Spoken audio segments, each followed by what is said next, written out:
Major breaking news related to OpenAI. Yeah, Sam Altman is out as CEO of OpenAI. Why on earth is OpenAI falling apart? Last week, we saw one of the world's most promising companies fall into complete and utter chaos. In the space of 5 days, CEO Sam Altman was fired, 95% of the company's employees threatened to quit, all but one of the board members were thrown out, and then Sam Altman was hired again. It's the kind of drama you expect to find in movies, not inside one of the world's most cutting-edge AI companies. It's so ridiculous that people are now even suggesting that the AI itself took over the board and ousted Altman. So how has this all gone so badly for OpenAI, and is it going to be okay moving forward? Sam Altman is out as CEO of OpenAI. It was the unique structure of the company that allowed this board to take the action it did. They put out a release saying that he was, quote, not consistently candid in his communications. Microsoft has invested $13 billion, and they're still saying that they're supporting OpenAI. As I said, I feel very confident. This is a moment where they were vulnerable, and now they've lost their quarterback. Either the company implodes or they reverse everything. Now everybody's coming for them. What a clown show.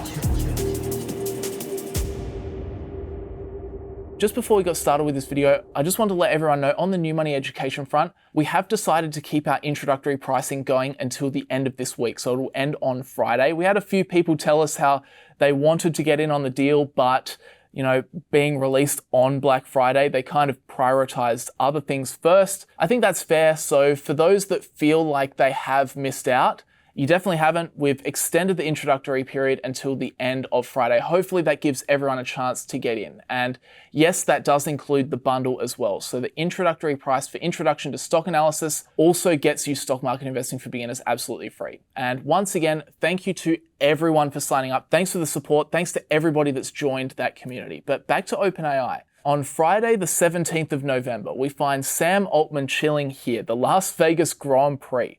Little did Sam know that this would be the last time he got to enjoy himself for about the next week. Long story short, he gets a call from one of the directors on the board. A little bit strange, but okay. He takes the call, all of them are on there, and then out of nowhere, they completely backstab him and chuck him out of his own company. They later released a blog post saying that, quote, Mr. Altman's departure follows a deliberative review process by the board, which concluded that he was not consistently candid in his communications with the board, hindering its ability to exercise its responsibilities. Yeah, interesting. I'd love to know the extent of that review process.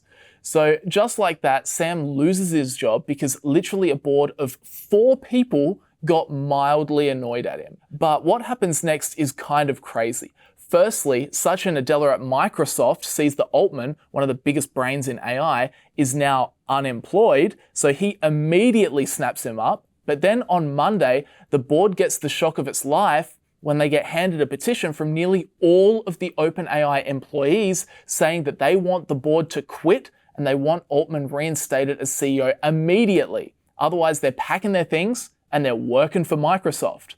And that's the funny thing. Apparently, Microsoft offered positions to all the employees at OpenAI.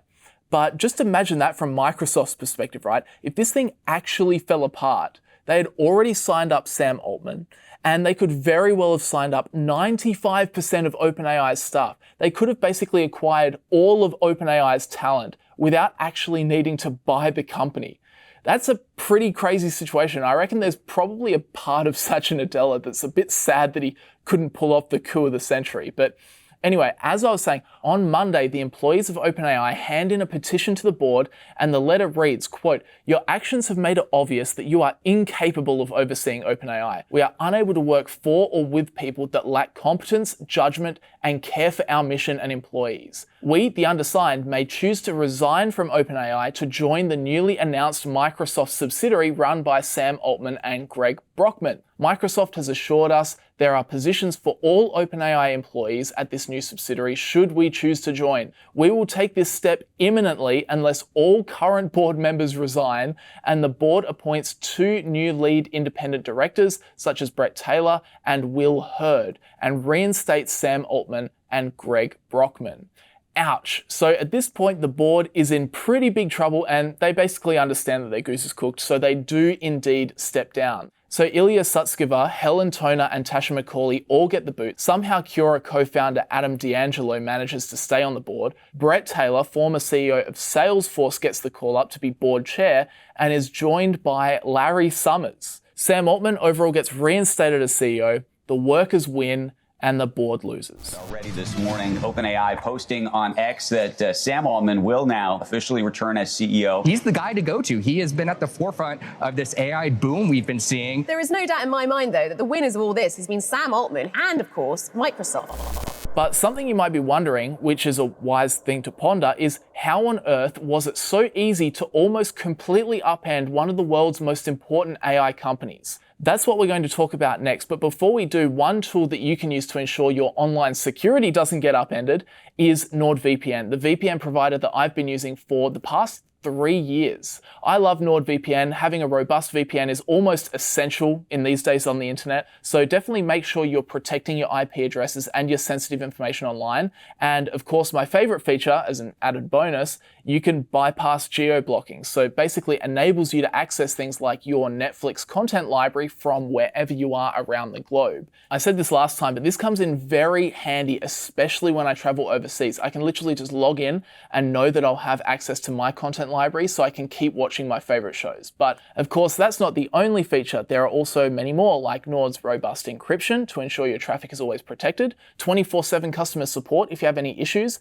and they even have a 30-day money-back guarantee for all users, so you can try it risk-free. But the best bit, if you sign up using the link nordvpn.com/newmoney, you can get an exclusive deal on a 2-year plan, literally over 60% off the 2-year plan, plus the 30-day money-back guarantee. So thanks to NordVPN, take full advantage while it lasts. And now let's get back to the OpenAI drama. So as I said before, you might be wondering how on earth it was so easy to almost completely and utterly destroy one of the world's most important AI companies. It took 4 people getting mildly annoyed at the CEO's inconsistent communication for this company to be brought to its knees. Are you kidding me?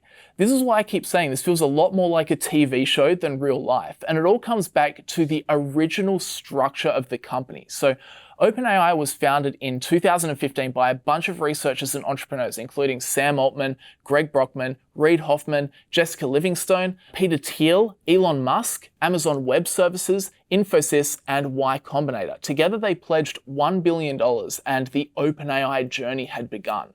Now, the goal of the company was always, quote, to ensure that artificial general intelligence benefits all of humanity, which is a bit wishy-washy and vague, but that's what they went with. And furthermore, to ensure there was no corporate funny business going on, the company started as a non-profit. But then they hit a bit of a problem. Around 2017, 2018, they realized that the development of AI is going to be really flippin' expensive, so much so it probably won't go anywhere on donations alone. So they need to adapt, and they decide the best way forward is to make a subsidiary of OpenAI Inc. called OpenAI Global LLC, which is a capped profit company. So this subsidiary, they decided, could turn a profit, but the profit could only be 100 times any investment. AKA, if an investor came in and put $1 into OpenAI Global, the max they could take out is $100. Their hope was that this structure would allow OpenAI to make enough money to fund its own development and attract top talent, but the core values of the company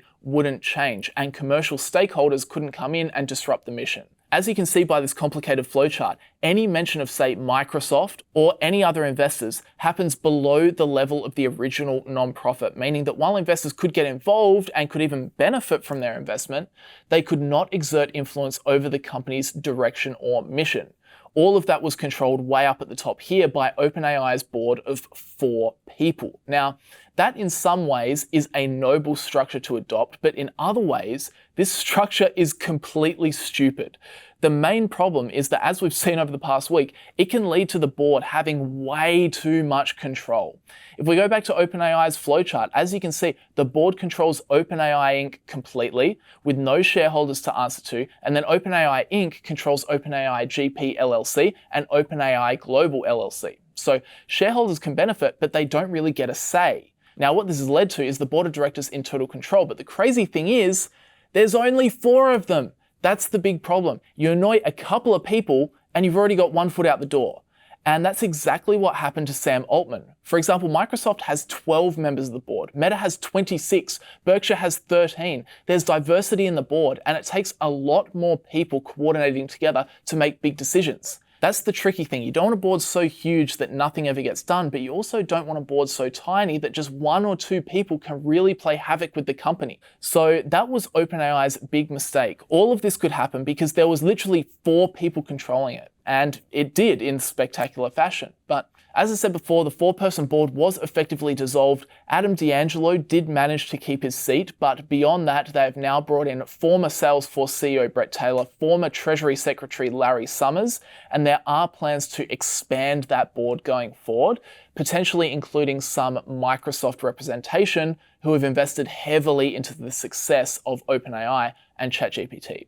So overall, guys, that is where we are at in the wild saga of OpenAI. I hope that provided a little bit of insight and helped explain the craziness.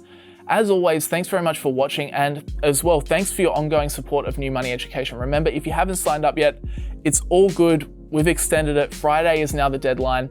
I hope you jump on board, but with that said, guys, I'll see you all in the next video.